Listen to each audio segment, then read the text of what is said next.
Hello everyone, welcome. कैसे आप लोग? तो हम लोग यूपीएससी नॉमेनक्लेचर पढ़ रहे थे, तो वहाँ पे मैंने लास्ट में आपको लास्ट रूल जो बता के गई थी वो मैं आपको नंबरिंग का बता के गई थी कि इसकी नंबरिंग हम लोग कैसे करेंगे। ठीक है, आज जो मैं बता रही हूँ वो है कि इसकी नंबरिंग तो हमने कर दी, अब इसका नेम कैसे लिखेंगे, क्योंकि हमें क्या फॉलो करना होता है, अल्फ़ाबेटिकल ऑर्डर फॉलो करना होता है। देखो सबसे पहले रूल लगाओ, लॉन्गेस्ट चेन सेलेक्ट करनी है, यही है। ठीक है, उसके बाद नंबरिंग करोगे। देखो यहाँ से करोगे तो इसको 4 नंबर मिलेगा और यहाँ से करोगे तो इसको 3 नंबर मिलेगा। तो 1 2 3 4 5 6 7 8 हम ऐसे नंबरिंग करेंगे। तो नंबरिंग आई अपनी 3 पे आई और अपनी 5 पे आई, मतलब 3 और 5 वाले अपने सब्स्टिट्यूएंट साइड। तो मतलब ये वाली ठीक है। अगर हम यहाँ से करेंगे तो कितना आएगा, 1 2 3 4 5 6, मतलब यहाँ से करेंगे तो 4 और 6 आएगा, तो मतलब वो तो गलत हो जाएगा। तो हमारी नेमिंग नंबरिंग जो हो गई वो 3 से 5 ऐसी ही होगी। अब देखो, अब अगर हम इसका नेम लिखना है, देखो ये तो आपकी मेन चैन है। मैंने आपको बताया था कि ये जो चैन आपकी मेन चैन होगी, इसको हम छोड़ दो एक बार। ये जो चीज़ें लगी हुई है इसकी ब्रांचेज होगी या फिर इसके सब्स्टिट्यूएंट्स होगी। अब इसकी नेमिंग कैसे करेंगे, देखो ये क्या आपका एक कार्बन है, तो एक कार्बन के लिए हम क्या लगाते हैं, मिथ लगाते हैं, है ना। तो इसके साथ हम सब्स्टिट्यूएंट के साथ YL ऐड कर देंगे। ठीक है, सब्स्टिट्यूएंट के साथ हम क्या ऐड कर देंगे, YL। ठीक है, यहाँ पे इथ है तो हम क्या लगा देंगे, ETHYL, YL लगा दिया। ठीक है, अब देखो मैं नेमिंग कैसे करूँगी, पहले मुझे ये लिखना पड़ेगा 3 मिथाइल या फिर 5 इथाइल, दोनों पॉसिबिलिटी बनती है ना, मैं कुछ भी लिख सकती हूँ। तो देखो M और E में कौन पहले आ रहा है, आपका E पहले आ रहा है। ठीक है, तो हम क्या नेमिंग करेंगे, इसकी नेमिंग आप क्या कर सकते हो, 3 मिथाइल, एक तो ये होगी 5 इथाइल, और ये क्या है आपका ऑक्टेन। एक तो आपकी ये बड़ी नेमिंग होगी और एक आपकी होगी कौन सी, 5 इथाइल 3 मिथाइल एंड ऑक्टेन। तो आपकी जो आप प्रेफरेंस किसको दोगे, आप इसको प्रेफरेंस दोगे, क्योंकि पहले हम नंबरिंग देखते थे। नंबरिंग आपकी 3 से स्टार्ट हो रही है, तो पहले आप 3 वाले सब्स्टिट्यूएंट को दोगे, तो 3 मिथाइल 5 इथाइल ऑक्टेन। ठीक है, तो आपकी ये वाली नेमिंग आएगी।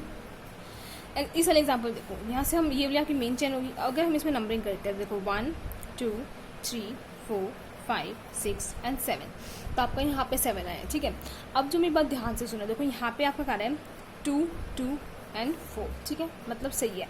अब अगर इसका मैं नेमिंग करती हूँ तो क्या आएगा, 2 2 क्या हो गया, 2 कार्बन लगे हुए, तो मैंने आपको बताया था क्या लगाते हैं हम, 2 के लिए डाई लगाते हैं। देखो मैंने आपको बता के गई थी ना, 2 के लिए डाई, 3 के लिए ट्राई और 4 के लिए टेट्रा। तो यहाँ पे हम क्या लगाएंगे, डाई। तो मैं ये पहले लिखूँ 2 2 डाई मिथाइल या फिर मैं लिखूँ 4 इथाइल। तो देखो आपको क्या करना है, आपको प्रेफरेंस किसको देनी है। देखो डाई में आप सोचोगे DI डाई मिथाइल है, ठीक है, और यहाँ पे आपका क्या इथाइल है। तो आप सोचोगे मैम D है ना, पहले आता है हमारा किससे, E से, तो मतलब हम पहले 2 2 D लिखेंगे। तो वो मैं कहूँगी आपको कि ये चीज़ बेटा गलत है, ऐसे नहीं करना। ऊपर वाले एग्जाम्पल में भी ये गलती से मैंने गलत बता दिया, ये वाली ठीक होगी आपकी नेमिंग, क्योंकि आप पहले अल्फ़ाबेटिकली नंबरिंग दोगे। यहाँ पे क्या है, E आएगा और फिर आपका M आएगा, तो क्या नेमिंग होगी इसकी, 5 इथाइल 3 मिथाइल एंड ऑक्टेन। ठीक है, इस बात को ध्यान रखना, मैंने गलती से बोल दिया, ध्यान रखना इस बात को। ठीक है, अब इसमें क्या होगा, डाई D पहले आता है, लेकिन हम डाई ट्राई टेट्रा इनको कंसीडर नहीं करते। देखो मैंने रूल में लिखा है, not consider di tri tetra in deciding naming.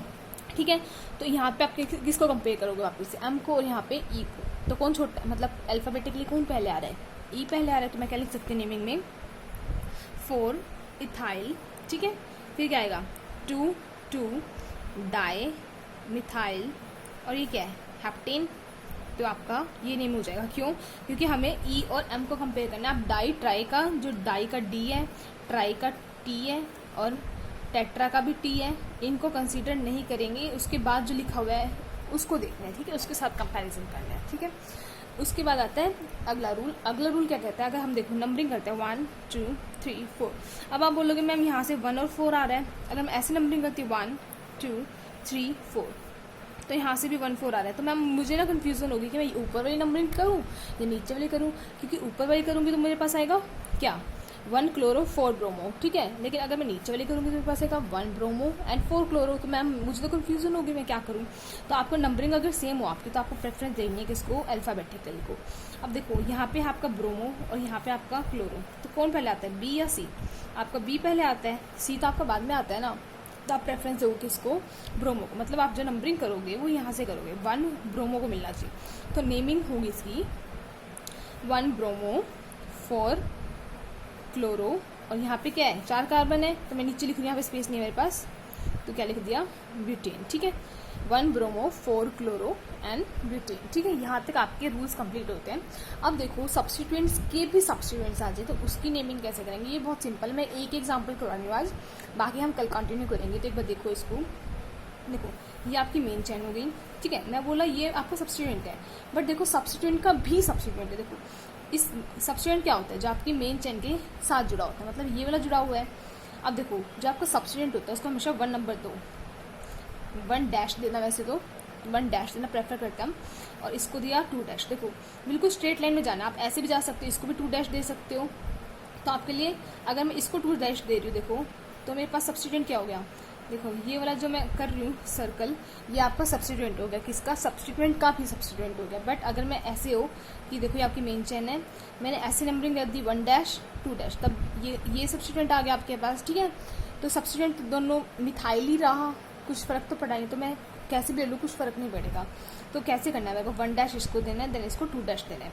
अब ऊपर नंबरिंग कैसे करें, देखो 1 2 3 4 5 6 7, इस साइड से करेंगे तब भी 4 आएगा, कोई फर्क नहीं पड़ेगा। तो क्या करना है आपको, ये देखो मेन चेन का नंबर आपका 4, तो आपको लिखना है 4, देन लगाना है ब्रैकेट। देखो अब सब्स्टिट्यूएंट का सब्स्टिट्यूएंट की नेमिंग करनी है। देखो सब्स्टिट्यूएंट ये है, इसका सब्स्टिट्यूएंट मतलब क्या है, मिथाइल। कहाँ पे है, 1 डैश पे है, तो 1 डैश क्या, मिथाइल। ठीक है, अब ये क्या आपका 2 कार्बन है, 2 कार्बन क्या यूज़ करते हैं, इथाइल YL, सब्स्टिट्यूएंट्स के लिए YL लगाना है। ठीक है, और ये आपको क्या है 7 कार्बन है, तो इसको बंद करके, यहाँ पे स्पेस नहीं है तो मैं नीचे लिख रही हूँ, क्या आएगा, हेप्टेन।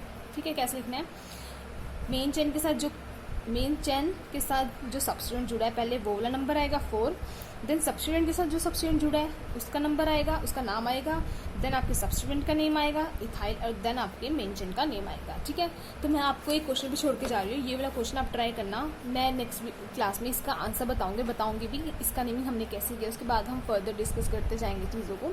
ठीक है, अगर आपको वीडियो अच्छी लगी तो please make sure that you like share and subscribe to my channel. Thank you so much for watching.